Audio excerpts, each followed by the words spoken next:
sun had barely begun to rise over the red earth of Ibadan, Nigeria, when the Kim family stepped out of the dusty jeep.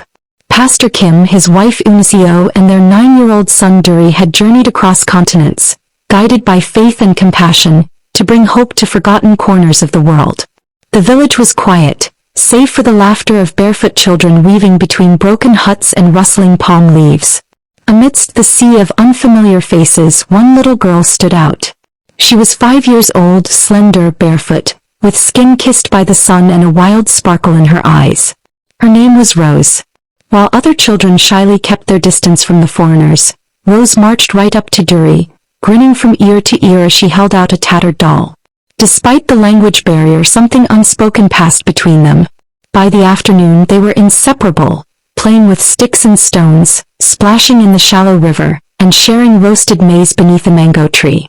Rose's laughter was infectious, but the hardship in her life was all too real. Her parents, kind but weary, watched from a distance with hollow eyes. They barely had enough to eat.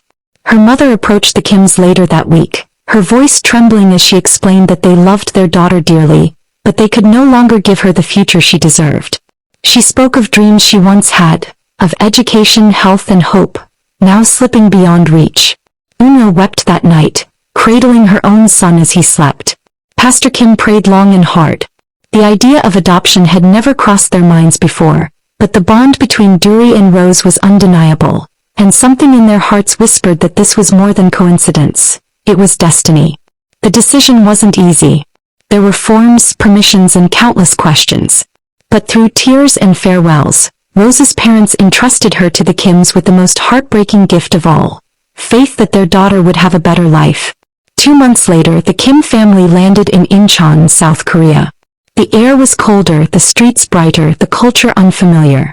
But Rose, wrapped in a pink coat several sizes too big, held Duri's hand tightly.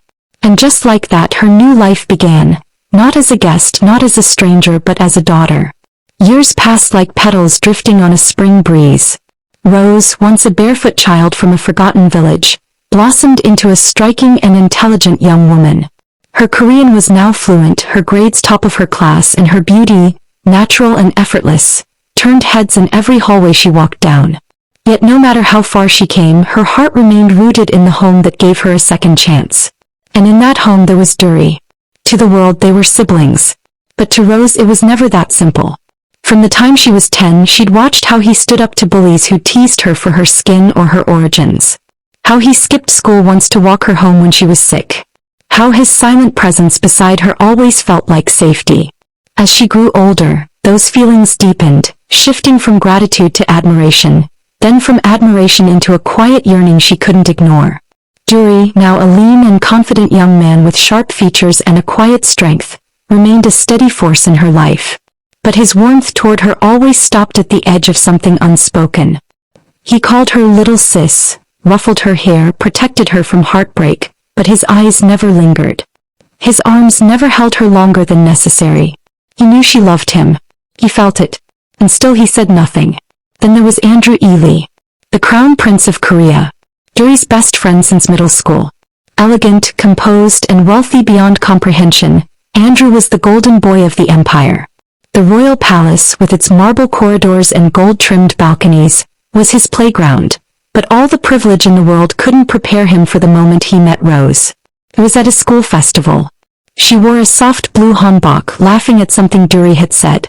Andrew had stopped mid-step, struck silent. From that moment on, she haunted his thoughts. Her presence was gentle yet magnetic, her laughter like a melody he couldn't forget. He began visiting the Kim household more frequently under the pretense of seeing Duri. But his eyes always found Rose, lingering a little too long, his words softening when she entered the room. She noticed. And so did Duri. It was the opportunity of a lifetime. Rose had secured a position at one of the most prestigious companies in South Korea, a powerhouse in tech and luxury enterprise. The company bore the name of its visionary heir, Prince Andrew E. Lee. The very thought of working under him made her palms sweat and her heart race. Not because of his status, but because of what had always simmered quietly between them. On her first day, their eyes met across a glass-walled conference room. His usual stoic expression cracked into the faintest smile. Their interactions were professional, but something unspoken danced beneath the surface. A brief touch when passing documents. Lingering glances across the boardroom. Shared silences in the elevator that pulsed with electricity. What started as harmless exchanges began to grow, shadows of desire that neither dared speak aloud. One late evening after a long strategy meeting, they found themselves alone in the boardroom. The city lights spilled through the floor-to-ceiling windows, casting a soft glow on Andrew's face. Papers lay forgotten on the polished table. She turned to leave, but he stepped closer. "Rose," he said, his voice lower than usual, "I try not to see you, but I always do." She didn't respond with words. Instead, she looked up into his eyes, searching for permission, and then, everything blurred into that one forbidden moment. Their lips met in a desperate, silent confession. But the silence shattered. The door creaked open and there stood Dury. Frozen. Hurt. Betrayed. He said nothing at first. His fists clenched at his sides as his eyes flickered between them. Andrew took a protective step forward, but Dury raised a hand to stop him. Later that night, Dury sat across from Rose in their small family kitchen. His voice was quiet but firm. "I've always known, Rose, about your feelings for me. Maybe. I didn't respond because I didn't want to face it. But if it means keeping you away from someone like him, I'll marry you." The offer hung heavy between them. Rose looked down, her heart aching. She reached out, gently covering his hand with hers. "You were my first love," she whispered. "But I know now. I mistook protection for passion. What I feel for Andrew is different. I'm sorry." News of Rose's budding relationship with Prince Andrew E. Lee had not stayed hidden for long. In a society that thrived on hierarchy and lineage, whispers turned to murmurs and murmurs traveled like wildfire through palace walls.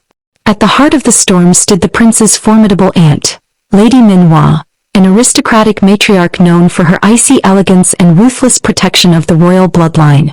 One crisp autumn afternoon, Rose received an unexpected call. The voice on the other end was refined yet chilling.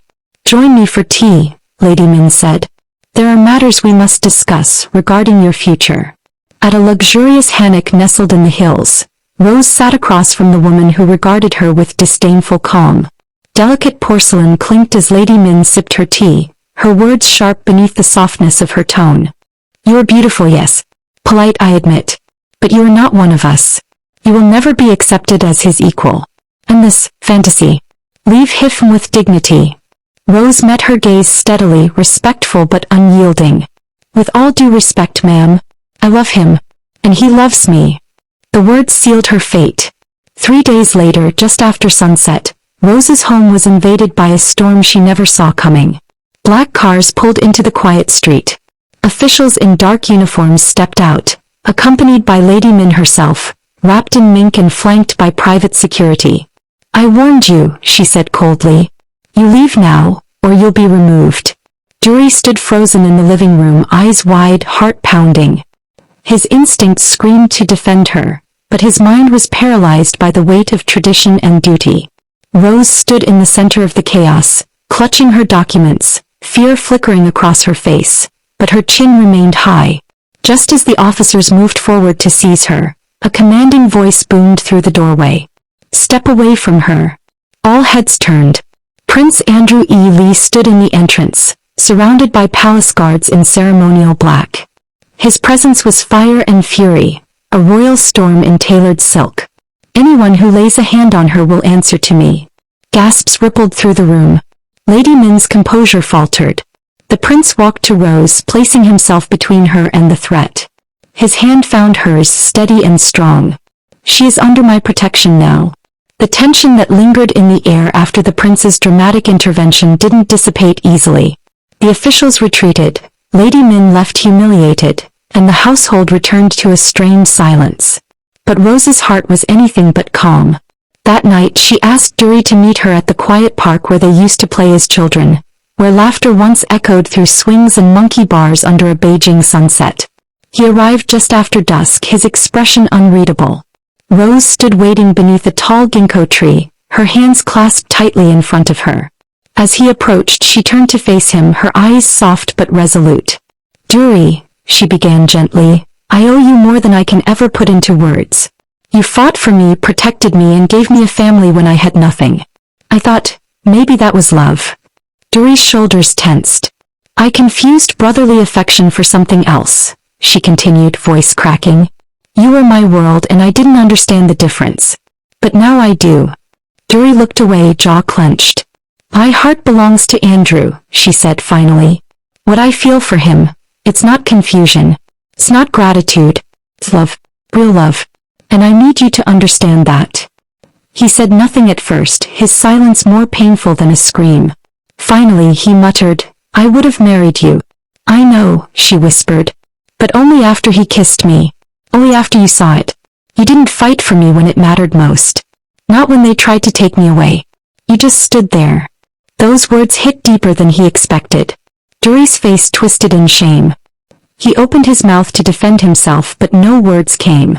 The moment passed, heavy and heartbreaking. Meanwhile, Prince Andrew sat alone in his study, still reeling from everything. When Rose entered, he looked up, searching her face. Why didn't Duri stop them? He asked softly. She hesitated, then sat beside him. Because some things are too complicated to face. And some truths are too painful to admit. He took her hand and brought it to his lips. But not us. Rose smiled, leaning into him. No, we're real. We're here because we chose this. Not because of fate or family, but because we dared to love. If you enjoyed this story and want to see more heart-touching and dramatic love tales like this one, please give this video a like. Your support really inspires us to keep creating more. And don't forget to subscribe so you never miss the next episode. Question for you. Do you think Rose made the right choice choosing Prince Andrew over Duri? Or should she have accepted Duri's proposal? We'd love to hear your thoughts. Drop your answer in the comments below. Let's talk about it.